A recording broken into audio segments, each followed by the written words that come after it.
Today I'm going to be reading to you and commenting on an article I wrote on the Auramu Temple of Thoth, and this would be in 1997. However, as you will see, I'm referring back to 1991. So to begin, Thoth asked us to return to the first information he gave me concerning the new Earth star. This appeared in issue 291 of Temple Doors. I had received some understanding of the planet's movement toward the evolution previously, but in Temple Doors issue 291, he gave the name New Earth Star for the first time and a more detailed description of the actual condition. And so now I'm going to be quoting from that issue of 1991. We are approaching a gate of completion when the etheric double of this planet, which has been developing on the inner planes for some time, will be ready to receive the major contact point with its twin world, our elemental Earth. This first revolution of synchronization will occur on January 11, 1992. Now I have to bring something forward here. When Thoth gives a date exactly when something is going to occur like that, that has to do with something that's not even in our dimensional field, but is somehow going to affect us on that date, he's giving a high frequency point where in time synchronization we're going to start being more aware of it. It's not like a snap of the fingers and 2 minutes before it wasn't here and at that 2 minutes after it is. It's not that concise. He's giving us a definitive moment when we can apprehend it, when we can say, okay, that's when our awareness is starting to perceive it. So it's more complex than just saying, oh, it's going to happen instantly at this moment. In issue 485 of the source, which was the former name of Temple Doors, information was given on what was called then Altheria, Altheria.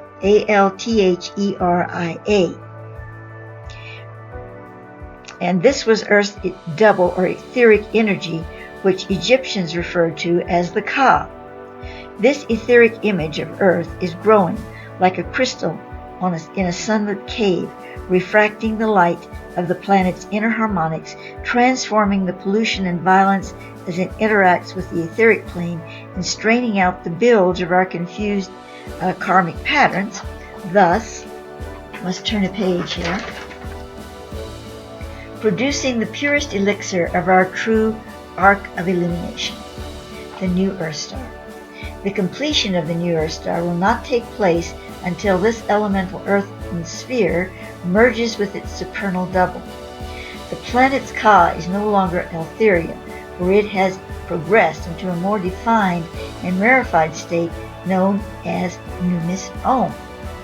When the blue ray of our Earth is fully integrated with the violet ray of Numis Om, there will burst forth a glorious blue-violet flame, the Iris Eye. This is the bonding flame of the new Earth star, when our world and its supernal form will join at the apex of the Metatronic spiral through the eye of the needle, the Iris Eye. Now let's stop it here for a moment, and I'd like to go over some of this. First of all, looking back at this old material, it's obvious to me that, and I kind of drifted away from realizing this as I've been talking about it all these years. Not that I've been misidentifying it, but it kind of just didn't grasp this particular point because I hadn't read this material in so long. But as we move into the new Earth star, that is when we go into the LP40 or the Light Principle 40, and there's a flash event that really then does move us within a very short period of time out of our space-time continuum now and in from World System 1 into a World System 2 format. And that is when we receive the New Earth Star consciousness, the New Earth Star planetary realm, which in a physical sense is located back into the blue star Rigel. But what I was missing here, just kind of forgotten, is that there's already an etheric double forming in that place, waiting for us to make the contact and then relocate, shall we say, our consciousness spectrum and the light codes that create this earth and the planetary genius that's holding it intact. We move it into this etheric double. So the etheric double is kind of already there, but we have not activated our earthen beingness in that double as yet. There's also, of course, the fact that we're talking about linear time. So if we divest ourselves of linear time, we're already there. And that's why I commune with my other self in the new Earth star. Of course, you can say there's a lot of other selves, and that's true too. You can just go on and on with this. But there is a particular other self that I commune with in that realm that seems to be drawing upon me, acting with me to do the work that I do here. So, as you can see, there's a lot of different factors to all of this. Now, he talks about the iris eye. This is not the Isis eye. The Isis eye is the Areopax. And the Areopax is that sacred geometry field that allows everything to have a point of interdimensionality so that it can safely move from one dimension to another. And we're talking about down into the smallest molecules of our body, of everything, and up to the largest portals, such as, the interdimensional portals that we have all over the place on Earth. They all have to have an Isis eye in them, an Areopax, in order to create the format that's needed for that transition. But the iris eye is not that. It's something else. So let me look at the iris eye again here.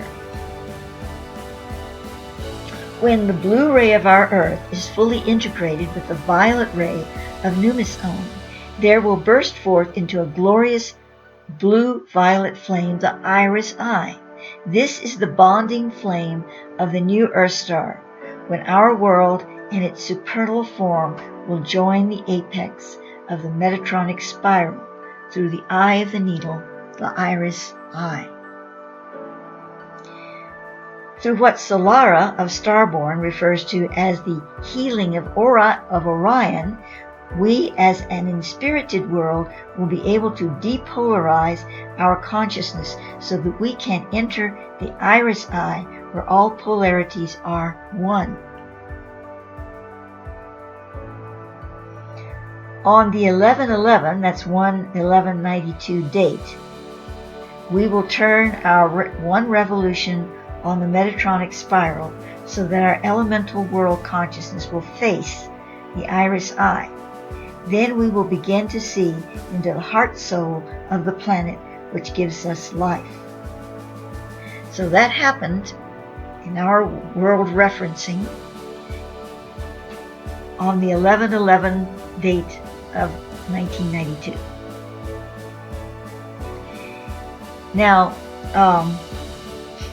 we would imagine that a lot of things have happened since then that have brought us even closer to that experience and that reality.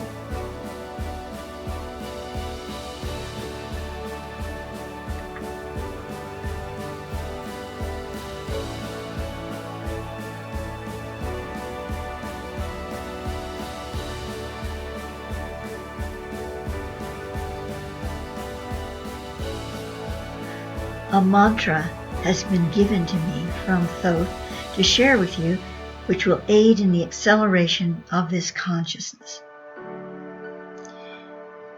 And so, this was the mantra that was given to me in 1992.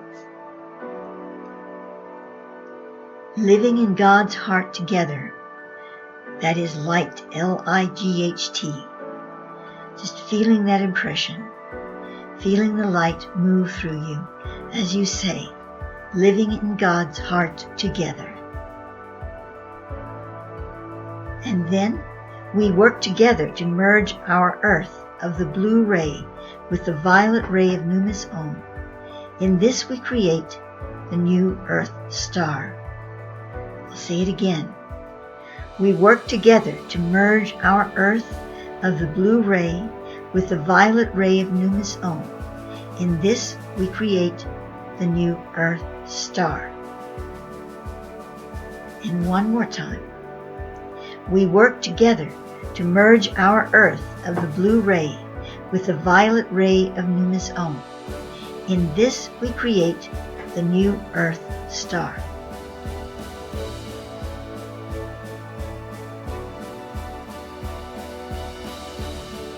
As you chant these words, visualize yourself upon the blue sphere of Earth within a golden spiral in deep space. See the many galaxies of stars in the distance, burning as one chorus in the celestial kingdom. Look up the spiral above your head. Here you see the iris eye. You must harmonize the blue ray of your natal being, regardless of your star heritage. You are now an Earth's child, with the blue-violet flame of the iris eye. Beyond lies Numis Om, awaiting to become the new Earth star. Remember that the new Earth star cannot be without us, for it is our purest potion that has created the Numis Om. Those who now exist within this preformed planet are the kindred ones, many of them having lived on our Earth. They are all fully illumined beings and part of our genetic vine.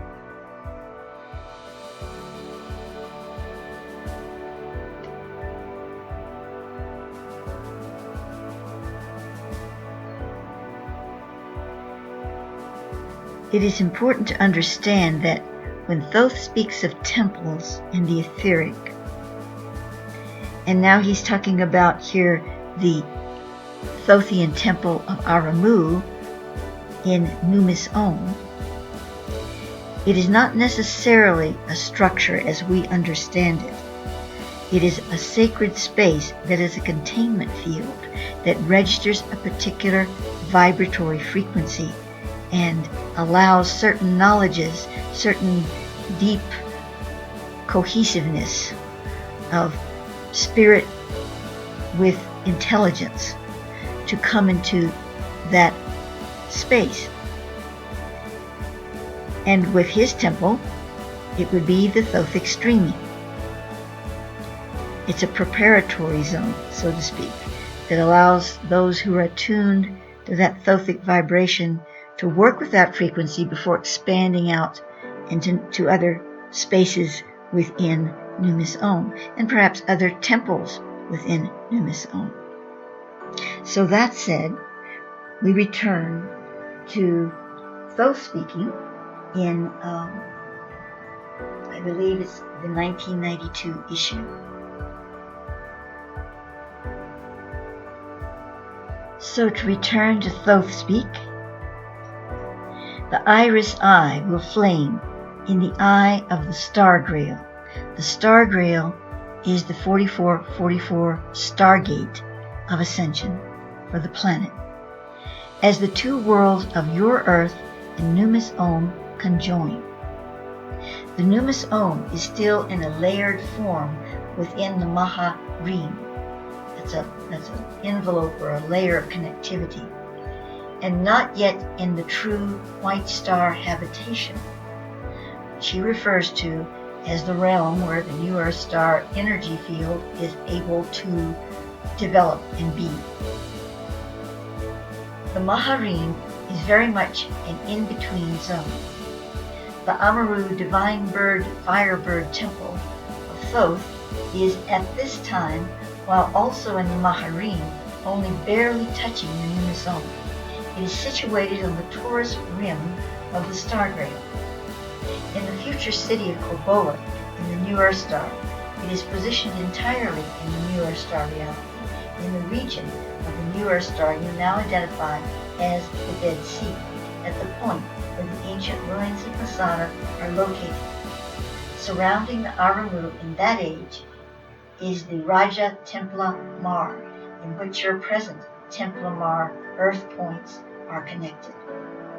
Now this is referring to a lot of other material, which I'm not going to get into here. After the flaming of the iris eye, and thus the completion of passage through the 4444 Stargate, those Enochian masters who work with myself, Thoth, he's speaking here, will be present in the Auramu to guide and instruct the children of Thoth. There are, of course, other temples of light under the signature of other masters such as Saint Germain, who will be assembling and instructing at that time. While this may seem a form of separation, it is the first step necessary to align these units of souls in preparation for greater unification. From your world time perspective, the Auramu Temple of Thoth has been established in the Var, where the Maharim overlaps with the lip of the Stargate since 1988. Enochian masters come and go into this temple, preparing it for the great migration of souls. In this preparation, they are working with certain souls of Earth who are under their mantle to prepare them as teachers for the post-ascension time. Some souls who have transitioned in the last 10 years, that would be 10 years prior to 1992, and who are attuned to the Ascension passage, are now in the Pneuma Zone and can more easily access and move in and out of the Auramu Temple of Thoth. They will still have to take the Ascension, but not in the same way as if they were incarnated at the time of LP40, which is the Light Principle for the Ascension moment. Understand that Pneuma Zone, while not in the Oratron, is not yet fully in the Metatron. It is a place between the dark and the white star habitations. Such souls as your mother and father, and he's speaking of other people that I know, who are also accessing this zone. The outer world Hermes retreat in Crestone is a way to spiritually experience the Auramu Temple of Thoth, both in the Var location and in its future city of Corpola. Now, a lot of this can be confusing, of course, because it's referencing previous material of mine in all different places and times and years that I had amassed it up to 1992. But to simplify it as much as possible, he's speaking here of energy properties, of energy experience, of understanding etheric modulations in the physical form, as the physical form takes on a new kind of physicality. So it's difficult to put it into words that we can comprehend. He speaks of temples and places and things, but actually it's all a spiritual energy envelope, and as such it has different qualifications when we register it through our mental capacity. So the actual experience of it would be much more dimensional, would be much more a moment seeing a temple and being in a temple, and the next moment maybe not being in anything but being enveloped in light. One moment seeing a master being, and another time experiencing it in an entirely different way, because of the looseness, not the chaoticness, but the looseness of the frequency. It's like it moves interdimensionally in and out. But we're so used to static things. We see things like, I left the pitcher of water on the table. When I return, the pitcher of water is still there, unless somebody else took it. It's not the same in other higher vibrational frequency energy zones, whether we can call them physical or not.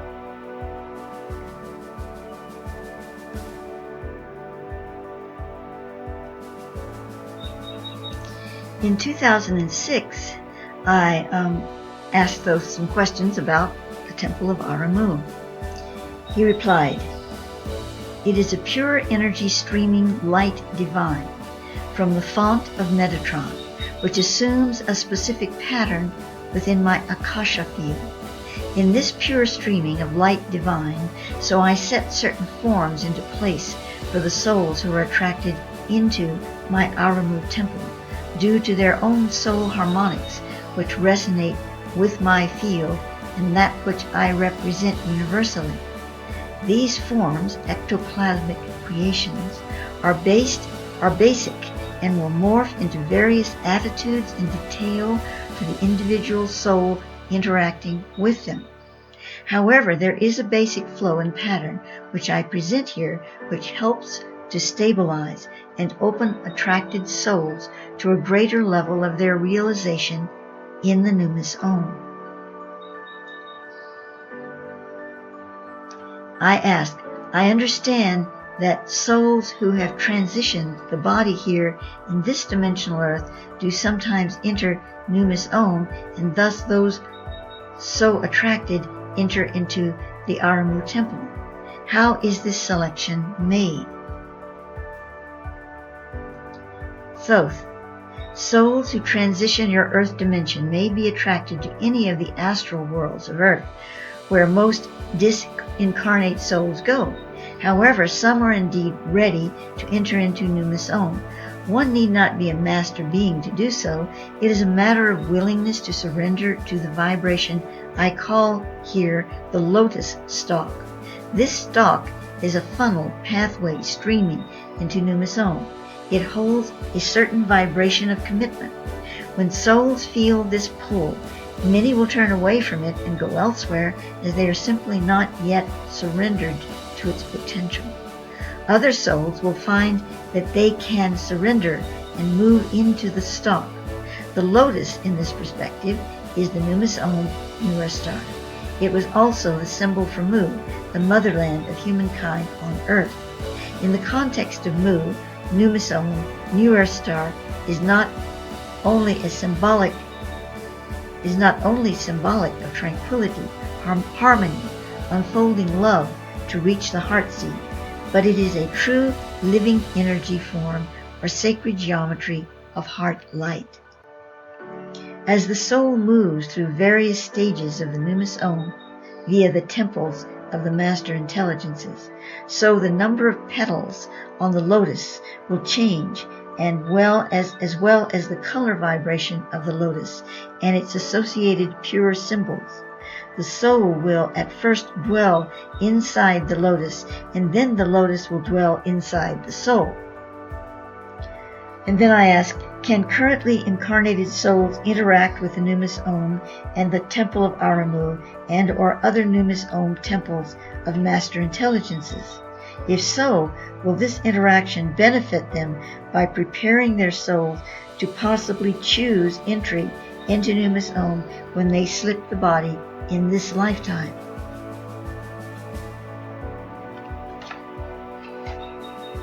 Thoth replies, yes, this is so.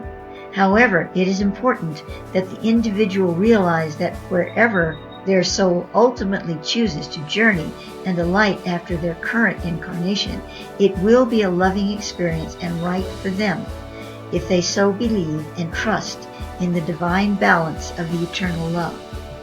Even if they do not enter what we are calling here Numis Om after this embodiment, attuning to its frequencies of light and love will allow the soul a deeper feeling and embodiment of those frequencies into its incarnating being, so that the whole process of alighting in an astral current earth embodiment or Numis Om will become a more graceful and expanded experience of being. So I ask then, could you give a procedure or series of procedures to help engender the Numis Om within the being of the individual incarnate now on this earth, to not only prepare them for their eventual transition from current incarnation, but to aid them in becoming a more aware and light-engendered being in their present life experience? Thoth stated simply, "This can be given." Well, I never moved into that to create something of that nature with Thoth's help. This is obviously something I should be doing. And then there's a note. As a result of Thoth's affirmation on this question, it says that I'm currently planning on creating the Ascension Lotus Loci spirit tool. Well, that never really fully completed because at the time, in 2006, I didn't have the software available to do what I needed to do. I did create the imaging, and I have the imaging just as flashing the images for people to absorb and feel them, but I never really was able to do what I wanted to do with that. But maybe that moment has passed now, and there's another tool or another way I could express this. I'm going to get with Thoth on this and see what comes up. To continue, the Shambhala Gate. According to the Shambhala school, the word Shambhala refers to the planetary crown chakra, the center where the will of God is known. Simeon, my former spouse, Simeon Artumi, received that the Shambhala Gate was the portal in the membrane between this world universe and what Thoth called the Atosic universe. According to my receipt from Thoth, the Atosic is the universe of non-duality, of completion, of perfection and light. In this regard, the Shambhala Gate serves a similar purpose to the Numus Om in its membrane function to the new Earth star. Thoth, the Shambhala Gate actually contains the energy point into the Numus Om. You can see this gate somewhat like a control panel. On the panel, there are various buttons, nodes. If pressed, triggered, open specific vectors. One of these vectors is the lotus stalk, or the streaming into Numus Om, which was mentioned earlier in this article. So these are bits and pieces of what I received in the past on all of this topic. You might also, this is a portal exclusive here, you might also wish to go back and look at the series on Thoth in the New Earth Star. I think that's the name of it. It's close to the name of it, where it talks about Thoth brings forth the experience of what it's like and talks a little bit more about the temples and different things of that nature. But that's already been covered, so I'm not covering it here. And so once again, thank you for sharing this experience with me.